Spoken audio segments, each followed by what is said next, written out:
Recently, Okta noticed a pretty sharp rise in what's known as credential stuffing attacks. And this is where bad actors use stolen usernames and passwords to break into your accounts.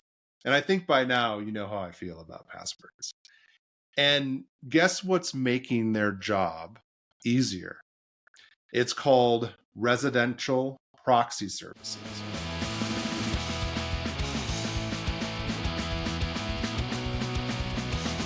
Hey everybody, I'm Brad Bussie, Chief Information Security Officer here at E360. Thank you for joining me for the State of Enterprise IT Security Edition. This is the show that makes IT security approachable and actionable for technology leaders. I'm happy to bring you 3 topics this week.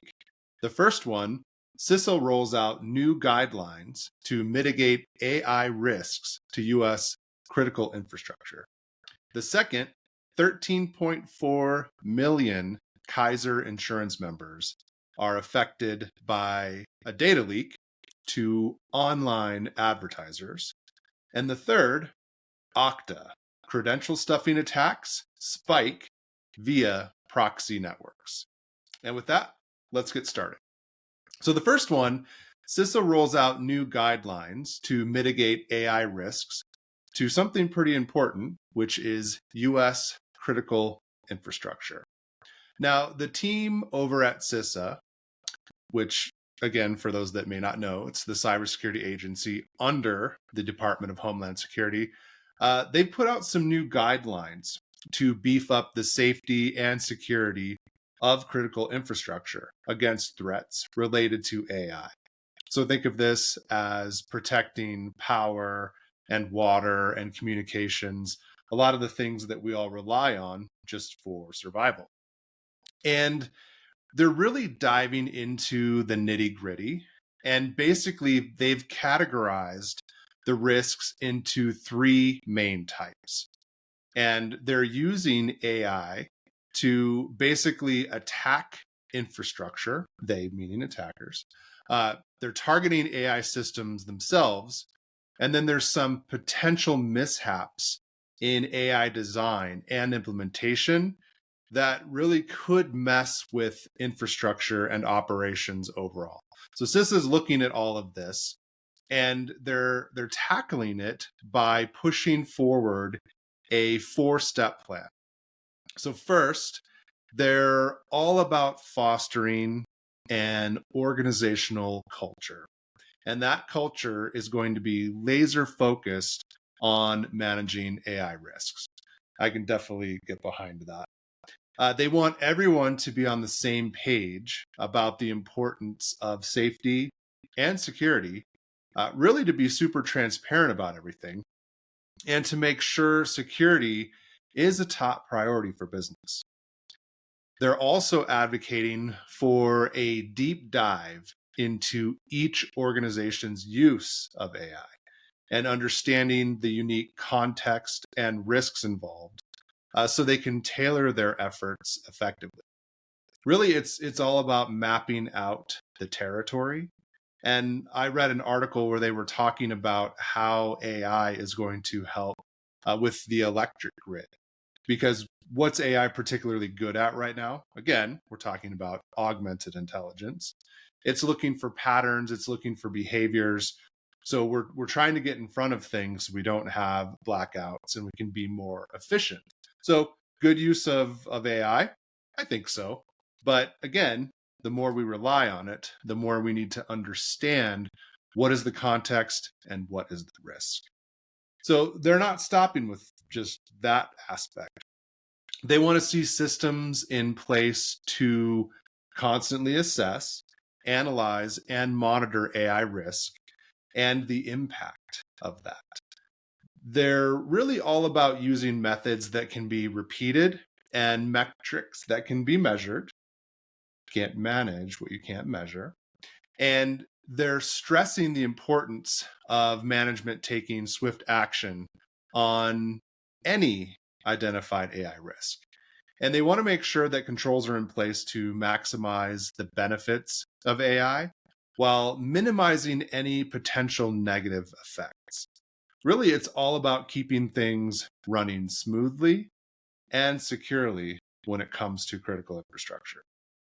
And when I dig a little bit deeper into some of the categories and the threats that we're looking at and that CISA is looking at, really there's three types. It's attacks that are using AI. So it's the use of AI to enhance, plan, or scale physical attacks on or cyber compromises of critical infrastructure. The second one, attacks that are targeting AI systems specifically. So targeting attacks on AI systems that are supporting critical infrastructure. And then the third is just failures in AI design and implementation.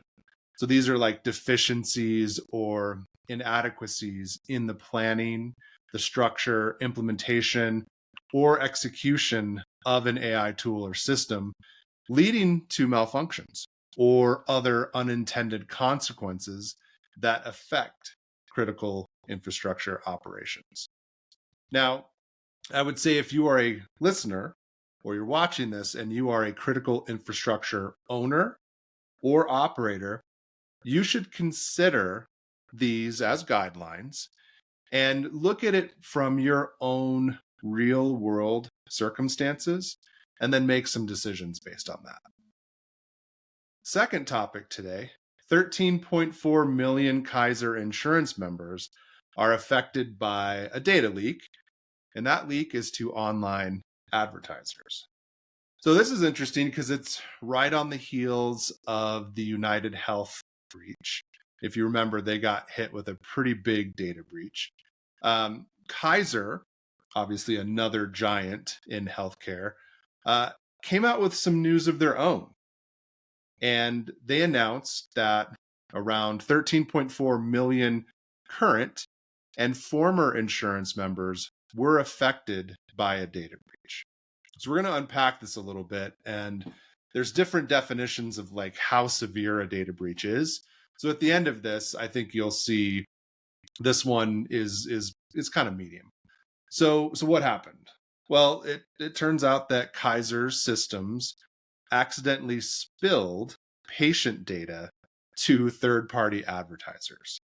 And it's funny when you think about what the advertisers are, because it's Google, it's Microsoft, and there were some social platforms like X, formerly Twitter. And how did this actually occur? I mean, apparently there was some tracking code that Kaiser had set up to honestly just keep tabs on how folks were moving around their website and mobile apps. So this was kind of their own tracking that they had going on internally. But it wasn't set up right. So, I've talked about this before. What are some of the dangers of insider threat? Here's a good example. Something that was misconfigured or just not configured correctly in the first place. So what ended up happening is it shared more information than it should have with entities that it shouldn't have. So in their media statement, Kaiser admitted that certain online tools they had installed ended up sending personal info to the vendors that I listed. I think there's some more, but I don't think that's super important to this topic. I mean, it's definitely not the kind of news anyone wants to hear, especially when it comes to sensitive medical data. And this list, I mean, I guess think of this as, is this super sensitive? The shared data, it included names, IP addresses, what pages people visited, whether they were actively signed in, and even the search terms they used when visiting the company's online health encyclopedia. So could this be a little embarrassing for someone? Maybe. And could it be used for social engineering types of attacks? Definitely. So according to some experts, I mean, the problem of third-party trackers from advertisers getting a hold of customer info, it's pretty widespread in both the health, tech, and government sectors. And I would agree with this. They started to mention how advertisers have been using the info to now target ads at users based on health data, which has happened before. I think this happened with GoodRx not too long ago. And even though it might not fit the traditional idea of a data breach, it still ends up with unauthorized access to data by entities it wasn't meant for. So think of this from a privacy perspective. And usually there's no system in place to catch and actually stop this from happening.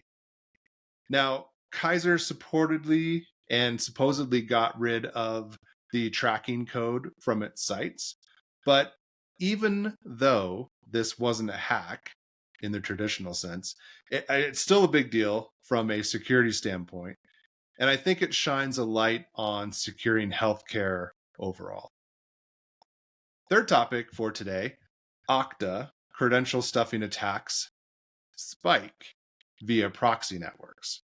Now, recently, Okta noticed a pretty sharp rise in what's known as credential stuffing attacks. And this is where bad actors use stolen usernames and passwords to break into your accounts. And I think by now you know how I feel about passwords. And guess what's making their job easier? It's called residential proxy services. And think what goes along with this. Things like Tor browsing, other secure VPNs, anonymizers. There's a more easily available hacking tool set out there, and AI is just making that easier. And unfortunately, because of all the leaked credentials out there, and people aren't going and updating and changing their passwords, this is still a problem. So from April 19th to April 26th in 2024, Okta's researchers spotted a lot more of these attacks, and they're all aimed right at Okta accounts. So I think, we've talked a couple of times about Okta and some of the security challenges that they've had, but I will say they've done a pretty good job of going back down to the bedrock is what they're saying, and making sure they've done a full security evaluation. So I like this because this shows that they're trying to get in front of these types of attacks. And their researchers pointed out, really, there's a common thread in these attacks. And a lot of them are hiding behind tools that anonymize their tracks, like Tor. And there's some things that you can do about that. And you can essentially block traffic from any of the anonymizers. So there's ways around it, just not everybody has it configured correctly. And by default, this kind of stuff is allowed. So what's more, they've traced millions of these requests back to residential proxies. And if you're not familiar with this, look up NSOX or Luminati, look at Data Impulse, just do a quick search on those.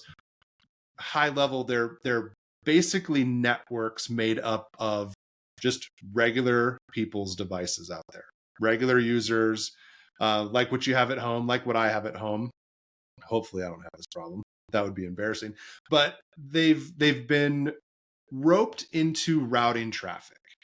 And this is without the owner's clear consent. So often this happens because an app on the network or an app on a device was built using a compromised software development kit. So that's just one of the ways, but that's one of the more common ways.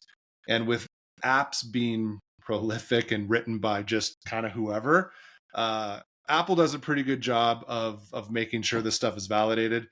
Android, a little more challenging. And if you're going out and you're just downloading something onto your Mac or Windows device, good luck. And according to researchers, some app developers might not even realize that they're using sketchy SDKs, software development kits. And that turns the user's device into that traffic routing tool for the attacker. So a lot of this malicious traffic looks like it's coming from ordinary mobile devices and browsers. So a little bit of a challenge, but to fight back, Okta's rolled out a new feature in its Workforce Identity Cloud and customer identity solutions that can block anonymized requests. So I was saying it's possible. They're making it even easier. And it's something you can switch on. So if you're an Okta customer, you can just turn this on in your admin console settings. But for those who need to block specific anonymizers, there's a special feature, I think they call it dynamic zones, that you might want to check out. That gives you a little more granular control. And honestly, I would not even forget some of the basics. I talk about that all the time. We need to get back to basics with some of these things. And Okta, as I've done the same, is urging everyone to beef up their defenses. Things like using multi-factor authentication, use it everywhere that matters. Both for things like employee portals and critical internal systems. And like I've talked about in a previous episode, protecting your personal email is probably the most important thing that you can protect, because if that gets compromised, you can just start resetting all of your passwords everywhere. And I think really one of the things as an administrator or even as an end user is just look out for any login attempts that seem out of place. And a lot of systems have gotten better about this, where you'll get an email that says, hey, Brad, are you logging in from Washington, D.C.? And I'm sitting here in Colorado. So obviously I would be thinking that's a little strange. And this happens a lot on social networks where someone's just trying to log in as you, and they're using credentials that they picked up from the dark web. So if you haven't updated those, that's kind of the first way in for a lot of these attackers. So keep mindful of the time, the location, the IP address, and if it's something that was intended. So thank you for joining me, and I look forward to the next time on the State of Enterprise IT Security Edition.